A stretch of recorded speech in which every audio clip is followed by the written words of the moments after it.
ಇದರ ಷಡ್ಯಂತ್ರ ಅಂತ ನೀವು ಮಾತನಾಡಿ ಷಡ್ಯಂತ್ರ ಅಂತ ನೀವು ಭಾಷಣ ಮಾಡ್ತಾ ಎಲ್ಲ ರೀತಿಯಾದಂಥ ಕುಕೃತ್ಯಗಳಿಗೆ ಪ್ರೋತ್ಸಾಹವನ್ನು ಕೊಟ್ಟು ಕೋರ್ಟ್ಗೆ ಹೋದ್ರಿ. ಕೋರ್ಟ್ ಏನು ಹೇಳಿದೆ ನಿಮಗೆ? ನಾನು ಈ ಪ್ಯಾರಾ ಓದಿದ್ರಲ್ಲಿ ಏನಿದೆ, ನಿಮಗೆ ಆ ಪ್ಯಾರಾ ಬೇಕಿದ್ದರೆ ಆ ಪ್ಯಾರಾ ಸ್ಪೆಸಿಫಿಕ್ಕಾಗಿ ನಾನು ಕಳಿಸ್ಕೊಡ್ತೇನೆ ನಿಮಗೆ ಎಲ್ಲರಿಗೂ. ಆ ಪ್ಯಾರಾದಲ್ಲಿ ಇಷ್ಟು ಕ್ಲಿಯರ್ ಕಟ್ ಹೇಳಿದ್ದಾರೆ, ಪ್ರೈಮಾ ಫೇಸಿ ಎವಿಡೆನ್ಸ್ ಇದೆ, ಬೇರೆ ಯಾರಿಗೂ ಇದು ಸಿಗಲಿಕ್ಕೆ ಸಾಧ್ಯ ಇರಲಿಲ್ಲ. ಮುಖ್ಯಮಂತ್ರಿ ಮತ್ತು ಇತರ ಸ್ಥಾನಗಳಲ್ಲಿ ಅವರು ಇದ್ದಿದ್ದರಿಂದ ಅವರಿಗೆ ಮಾತ್ರ ಸಿಕ್ಕಿದೆ ಮತ್ತು ಅವರು 62 ಕೋಟಿ ರೂಪಾಯಿ ಬಗ್ಗೆ ಮಾತಾಡಿದ್ದು ಉಲ್ಲೇಖ ಮಾಡಿದ್ದಾರೆ. ಇನ್ನೇನು ಬೇಕು ನಿಮಗೆ? ಈಗೂ ರಾಜ್ಯಪಾಲರು ಷಡ್ಯಂತ್ರ ಅಂತಂದರೆ ನಿಮಗೆ ಅವರು ರಾಜ್ಯಪಾಲರು ಅನುಮತಿ ಕೊಟ್ಟಿರಲಿಲ್ಲ ಅಂತಂದರೆ ರಾಜ್ಯಪಾಲರು ಭಾಳ ಒಳ್ಳೆಯವರಾಗ್ತಾಯಿದ್ರು. ಮತ್ತು ನಿಮಗೆ ಕಾಲಕ್ಕೆ ತಕ್ಕಂತೆ ನೀವು ಹೆಂಗೆ ಬದಲಾವಣೆ ಆಗ್ತೀರಿ ಅದನ್ನು ಹೇಳಿದ್ದಾರೆ ನಿಮಗೆ. ಹಂಸರಾಜ್ ಭಾರದ್ವಾಜ್ ಇದ್ದಾಗ ಏನಾಯಿತು? ಹೌದು, ರಾಮಕೃಷ್ಣ ಹೆಗಡೆ ಅವರ ಶಿಷ್ಯ ಅಂತ ಇವರು ಅನೇಕ ಮೊದಲು ಹೇಳ್ಕೊತಾ ಇದ್ದಾರೆ. ಈಗ ಕಾಂಗ್ರೆಸ್ನವರು ಮತ್ತು ಚೀಫ್ ಮಿನಿಸ್ಟರ್ ಪದವಿ ಅವರನ್ನು ಕಿತ್ತಾಕ್ತಾರೆ ಅಂತ ಹೇಳಿ ರಾಮಕೃಷ್ಣ ಹೆಗಡೆ ಅವ್ರದ್ದು ಹೇಳ್ತಾರೆ. ಮೊದಲು ಅವ್ರು ಹೇಳ್ತಾ ಇದ್ದಾರೆ ನಾನು ರಾಮಕೃಷ್ಣ ಹೆಗಡೆ ಅವರ ಶಿಷ್ಯ ಅಂತಲೂ ಹೇಳ್ಕೊಂಡಿದ್ದಾರೆ ಅನೇಕ ಬಾರಿ ಸಿದ್ದರಾಮಯ್ಯನವರು. ರಾಮಕೃಷ್ಣ ಹೆಗಡೆ ಅವರು ಬರೀ ಆರೋಪ ಬಂದಾಗ ಯಾವುದೋ ಪ್ರಾಸಿಕ್ಯೂಷನ್ ಇಲ್ಲ, ಮತ್ತೊಂದಿಲ್ಲ, ರಾಜೀನಾಮೆ ಕೊಟ್ಟಿದ್ರಲ್ಲ. ಹಾಗಾಗಿ ಸಿದ್ದರಾಮಯ್ಯನವರು ಒಂದು ಕ್ಷಣ ಅಧಿಕಾರದಲ್ಲಿ ಮುಂದುವರಲಿಕ್ಕೆ ನೈತಿಕತೆ ಇದೆ. ಅಲ್ಲೇ ಒಳ್ಳೆ ಕಥೆ ಆತಲ್ರಿ ಇದು. ನೀವು ಅವ್ರಿಗೆ ಹೇಳಾಗಿದೆ, ಇದ್ರ ಬಗ್ಗೆ ಇನ್ನೇನು ಹೇಳ್ಬೇಕು ನಾನು? ಕೋರ್ಟ್ ಹೇಳಿದೆ ನೀವು ತಪ್ಪು ಮಾಡಿದ್ರಂತ. ಪ್ಯಾರಾ ಓದ್ರಿ ಅದನ್ನ ನೀವು. ಆದ್ಮೇಲೆ ರಾಜೀನಾಮೆ ಕೊಡೋದು ತಪ್ಪಿತಸ್ಥರು ಆದ್ರೂ ಇಲ್ವಂತ ತನಿಖೆ ಯಾರು ಮಾಡ್ತಾರ? ಲೋಕಾಯುಕ್ತ ಮಾಡುತ್ತೆ. ಲೋಕಾಯುಕ್ತ ಯಾರ ಕೈಯಲ್ಲಿದೆ? ಇಂಡಿಪೆಂಡೆಂಟ್. ಅಯ್ಯೋ ಕಥೆ. ಮೊದಲಿದ್ದು ತನಿಖೆ ಕಾಂಗ್ರೆಸ್ ಪಾರ್ಟಿಗೆ ಧೈರ್ಯ ಇದ್ದರೆ, ನಾವೇನೂ ಮಾಡಿಲ್ಲ ಅಂತ ಸಿದ್ದರಾಮಯ್ಯನವ್ರಿಗೆ ಧೈರ್ಯ ಇದ್ದರೆ ಅವರು CBI ಕೊಡಲಿ. ಅವರು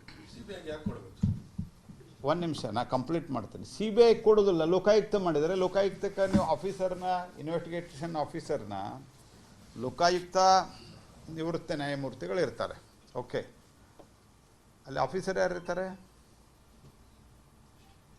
ಇದೇ ಸ್ಟೇಟ್ ಗೌರ್ಮೆಂಟ್ ಆಫೀಸರೇ ಇರ್ತಾರೆ. ಇವತ್ತು ಬೇಕಿದ್ದರೆ ನೀವು ಲೋಕಾಯುಕ್ತ ಇನ್ಸ್ಪೆಕ್ಟರ್ನ ಹಾಕ್ತೀರಿ.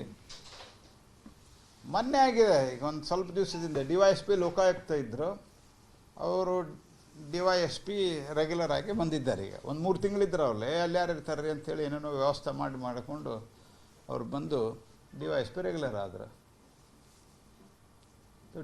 ನೀವು ಲೋಕಾಯುಕ್ತರಿಗೆ ಇನ್ವೆಸ್ಟಿಗೇಷನ್ ಆಫೀಸರ್ನ ಕಳಿಸೋದು ರಾಜ್ಯ ಸರ್ಕಾರ. ಹಾಗಾಗಿ ಹೆಂಗೆ ಫೇರಾದ ತನಿಖೆ ಆಗುತ್ತೆ? ಮತ್ತು ಸಿದ್ದರಾಮಯ್ಯನವ್ರ ಹಳೆ ಕ್ಲಿಪ್ಪಿಂಗ್ ಒಂದು ಸ್ವಲ್ಪ ನೀವು ಹಾಕಿದ್ರಾಗ ನಿಮ್ಮದೇನು ಯೂಟ್ಯೂಬ್ ಚಾನಲ್ದಲ್ಲಿ ಬಂದಿದ್ದಾವೆ ಅವನ್ನೇ ನಾವು ನೋಡಿದ್ದೀವಿ.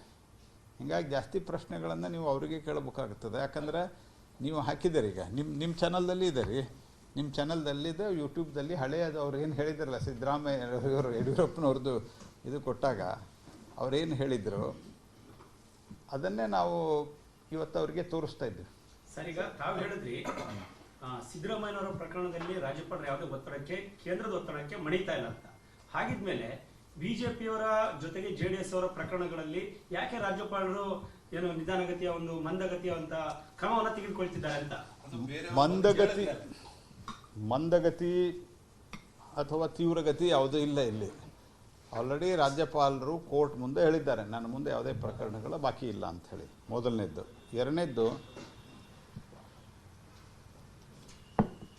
ಎಲ್ಲದಕ್ಕಿಂತ ಮುಖ್ಯವಾಗಿ ಸಿದ್ದರಾಮಯ್ಯನವರು ಮತ್ತು ಕಾಂಗ್ರೆಸ್ ಪಾರ್ಟಿಗೆ ಇವೆಲ್ಲ ಕೇಸುಗಳು ಇದ್ದಾವೆ ಅಂತ ಯಾವಾಗ ನೆನಪಾಗಿದ್ದು? ಅವ್ರದ್ದು ಮೂಡಾ ಹಗರಣ ಹೊರಗೆ ಬಂದ ನಂತರ, ಅವರು ವಾಲ್ಮೀಕಿ ಹಗರಣ ಹೊರಗೆ ಬಂದ ನಂತರ, ಈಗ ಅವರು ಯಡಿಯೂರಪ್ಪನವರ, ಕುಮಾರಸ್ವಾಮಿ ಅವ್ರದ್ದು ಎಲ್ಲ ಪ್ರಶ್ನೆ ಮಾಡ್ತಾರೆ. ಯಾವಾಗಿನ ಕೇಸ್ ಅದು? 2000 ಅಲ್ಲಲ್ಲ, 7-8ರದ್ದು. 7-8ರದ್ದು ಯಡಿಯೂರಪ್ಪ 98ದಿಂದ ಎಲ್ಲಿವರೆಗೆ ಬಂದದ್ದು? ಈಗ ಲ್ಯಾಂಡ್ ಯಾವಾಗ ಸಿಕ್ಕಿರೋದು? ಅಲ್ಲ, ಒಂದು ನಿಮಿಷ, ಇವ್ರ ಪ್ರಶ್ನೆಗೆ ಉತ್ತರ ಕೊಡ್ತೇನೆ. ಲ್ಯಾಂಡ್ ಯಾವಾಗ ಸಿಕ್ಕಿರೋದು? That is number 1. ನಂಬರ್ 2, ನಾನು ಕರ್ನಾಟಕದಲ್ಲಿ ಬೇರೆ ಬೇರೆ ಕಡೆ, ಬೆಂಗಳೂರಿನಲ್ಲಿ ಮೊನ್ನೆನೂ ಹೇಳಿದ್ದೇನೆ, ಹುಬ್ಬಳ್ಳಿಯೊಳಗೂ ಹೇಳಿದ್ದೇನೆ, ಬೇರೆ ಬೇರೆ ಕಡೆನೂ ಹೇಳಿದ್ದೇನೆ. 2008 ಆದ ನಂತರ 2013ರಿಂದ 19 ನೀವು ಸರ್ಕಾರದಲ್ಲಿ, 18ರಲ್ಲಿ ನೀವು ಸರ್ಕಾರದಲ್ಲಿದ್ದಿರಿ. 19 ಕುಮಾರಸ್ವಾಮಿ ಹೋಗಿ ಕಾಲು ಬಿದ್ದು ಮುಖ್ಯಮಂತ್ರಿ ಮಾಡಿದ್ರಲ್ರಿ, ನಾವು ಮಾಡಿದ್ವಾ? ಎಲ್ಲಿ BJP ಬಂದುಬಿಡ್ತದೆ ಅಂತ ಹೇಳ್ಕೊಂಡು ಅವ್ರಿಗೆ ಕಾಲು ಬಿದ್ದು ಮುಖ್ಯಮಂತ್ರಿ ಮಾಡಿ ಇವತ್ತು ಅವರು ನಮ್ಮ ಜೊತೆಗೆ ಬಂದಿದ್ದಾರೆ ಅನ್ನೋ ಕಾರಣಕ್ಕೆ ಅಥವಾ ನಿಮ್ಮ ವಿರೋಧದಲ್ಲಿದ್ದಾರೆ ಅನ್ನೋ ಕಾರಣಕ್ಕೆ ಅವರಿಗೆ ನೀವು ಅವ್ರು ಕೊಟ್ಟಿಲ್ಲ ಅವರು ಮಾಡಿಲ್ಲ ಅಂತ ನೀವು ಯಾಕೆ ಮುಖ್ಯಮಂತ್ರಿ ಮಾಡಿದ್ರೆ ಅವ್ರನ್ನ? ಏನು 19ರ ನಂತರದ ಪ್ರಕರಣಗಳ ಇವು? ನಾವೆಲ್ಲ ನೋಡ್ರಿ, ಹೌದ್ರಿ, ಅದು ಯಾವುದು ನಾವು ಇಲ್ಲ ಅಂತೆಲ್ಲ ಹೇಳಿದೀವಿ ರೀ, ಒಳ್ಳೆ ಕಥೆ ನೋಡಿ. ಆವಾಗ ಯಾರು ರಾಜ್ಯಪಾಲರಿಗೆ ಇವನ್ ಇವ್ರು ಬಂದು 18 ತಿಂಗಳಲ್ಲಿ ರಾಜ್ಯಪಾಲರಿಗೆ ಇದು ನಿಮ್ಮಲ್ಲಿ ಪೆಂಡಿಂಗ್ ಇದೆ ಕೊಡ್ರಿ ಅಂತ ಯಾವಾಗ ಕೇಳಿದ್ರು? ಯಾವಾಗ ಕೇಳಿದ್ರಿ? ಅವರು ಇವ್ರ ಮೇಲೆ ತಮ್ಮದೇ ಹೊರಗೆ ಬಂದ ನಂತರ ಹೆದರಿಸುವ ಒಂದು ತಂತ್ರ ನಿಮ್ಮದು ಇದೆ ಅಂತ. ಇದೇ ಮೊದಲ ಮಾಡಬೇಕಾಗಿ ನಿಮ್ಗೆ ಯಾರು ಬಂದಿದ್ದಾರೆ? ನಿಮಗೆ ಗೊತ್ತಿರಲಿ, ರಾಜ್ಯ ಸರ್ಕಾರ ರಾಜ್ಯದಲ್ಲಿ ಯಾವ್ಯಾವ ಪ್ರಮುಖ ನಾಯಕರಿದ್ದಾರೆ ಅವರೆಲ್ಲರದು, ರಾಜ್ಯದ ವಿರೋಧ ಪಕ್ಷಗಳ ನಾಯಕರದು ರಾಜ್ಯದಲ್ಲಿ ಅವರೆಲ್ಲರದ್ದು ಏನಾದರೂ ಹುಡುಕಿಸುವ ಪ್ರಯತ್ನವನ್ನು ಮಾಡಿದ್ದಾರೆ. ಯಾವಾಗ? ಸಿದ್ದರಾಮಯ್ಯನವರ ಮೂಡ ಮತ್ತು ಸಿದ್ದರಾಮಯ್ಯನವರ ವಾಲ್ಮೀಕಿ, ಸಿದ್ದರಾಮಯ್ಯನವರ RDPR ಎಲ್ಲ ಹೊರಗಡೆ ಬಂದ ನಂತರ. ಅದಕ್ಕಿಂತ ಮೊದಲು ನಿಮಗೊಂದು ಜವಾಬ್ದಾರಿ ಇರಲಿಲ್ವಾ? ಅವ್ರು BJP ಅವರು ಮಾಡಲಿ, JDS ದವರು ಮಾಡಲಿ, ಕಾಂಗ್ರೆಸ್ ಮಾಡಲಿ, ನೀವೇನು ಹೇಳ್ತೀರಿ? ನನ್ನ ಜೀವನ ಅತ್ಯಂತ ಏನದು ಸ್ವಚ್ಛ ಜೀವನ, ತೆರೆದ ಏನೋ ಹೇಳಿದಾರಲ್ರಿ, ಅಂದರೆ ಕಪ್ಪು ಚುಕ್ಕೆ ಇಲ್ಲದೆ. ಮತ್ತು ಕಪ್ಪು ಚುಕ್ಕೆ ಇಲ್ಲದವರು ನಿಮ್ಗೆ ಧೈರ್ಯ ಇದ್ದರೆ ಇವತ್ತಿನ ತನಕ ಕುಮಾರಸ್ವಾಮಿಗಳನ್ನಾಯಿತು, ಯಡಿಯೂರಪ್ಪನವ್ರನ್ನಾಯಿತು, ಅಶೋಕ್ ಅವ್ರನ್ನಾಯಿತು, ವಿಜೇಂದ್ರನವ್ರನ್ನಾಯಿತು, ಅಥವಾ ನಿಮ್ಮ ಪಾರ್ಟಿಯಲ್ಲೇ ಇದ್ದಂಥ ಅನೇಕರು, ಇನ್ನೂ DK ಶಿವಕುಮಾರ್ ಆಯಿತು, ಅವ್ರನ್ನ ಇಟ್ಕೊಂಡು ಯಾಕೆ ಬಿಟ್ರಿ? ಯಾಕೆ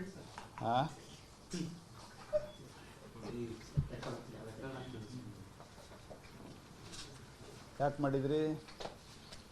ವಿಜೇಂದ್ರ ಅವರು ಮತ್ತು ಅಶೋಕ್ ಅವರು on the floor of house ಹೇಳಿದ್ರಲ್ಲ, ನೀವು ಏನು ತನಿಖೆ ಮಾಡ್ತೀರಿ ಮಾಡ್ರಿ ಅಂತ.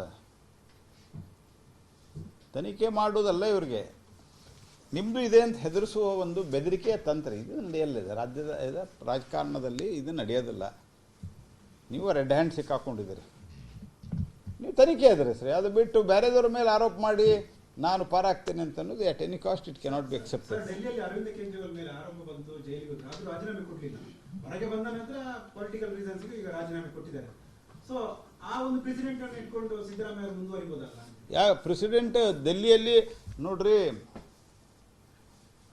ಕಾಂಗ್ರೆಸ್ ಪಾರ್ಟಿಯವರು, ದಿಲ್ಲಿಯ ಕಾಂಗ್ರೆಸ್ ಪಾರ್ಟಿ ಘಟಕ, ನೀವೆಲ್ಲ ದಿಲ್ಲಿಯಲ್ಲೇ ಇರೋರು, ಏನೇನು ಆರೋಪ ಮಾಡ್ತು, ಎಷ್ಟೆಷ್ಟು ಒತ್ತಡ ಹಾಕ್ತು ಅವ್ರು ರಾಜೀನಾಮೆ ಕೊಡ್ಬೇಕಂತ ಎಲ್ಲ ಮಾಕನ್ನಿಂದ ಹಿಡ್ಕೊಂಡು ಎಲ್ಲರೂ ಹೇಳಿದ್ರು ಅವ್ರು ರಾಜೀನಾಮೆ ಕೊಡ್ಬೇಕು. ಇಲ್ಲ, ಆಮೇಲೆ ಸೈಲೆಂಟ್ ಮಾಡಿದ್ರು ಅವ್ರನ್ನ.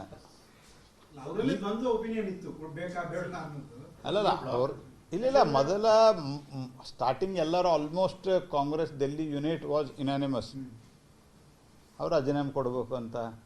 ಯಾವಾಗ ಕೊನೆಗೆ ದಿಲ್ಲಿಯಲ್ಲಿ ಅಲೈನ್ಸ್ ಆಯ್ತು ಅವಾಗ ಸುಮ್ಮನಿದ್ರು. ಆ ನಂತರ ಪುನಃ ಮಧ್ಯೆ ಯಾವಾಗ ಅವರು ನಾವು ಹರಿಯಾಣದಲ್ಲಿ ಏಕಾಂಗಿಯಾಗಿ ನಿಲ್ತೀವಿ ಅಂತ ಹೇಳಿದಾಗ ಮತ್ತೆ ಧ್ವನಿ ಎತ್ತಿದ್ರು.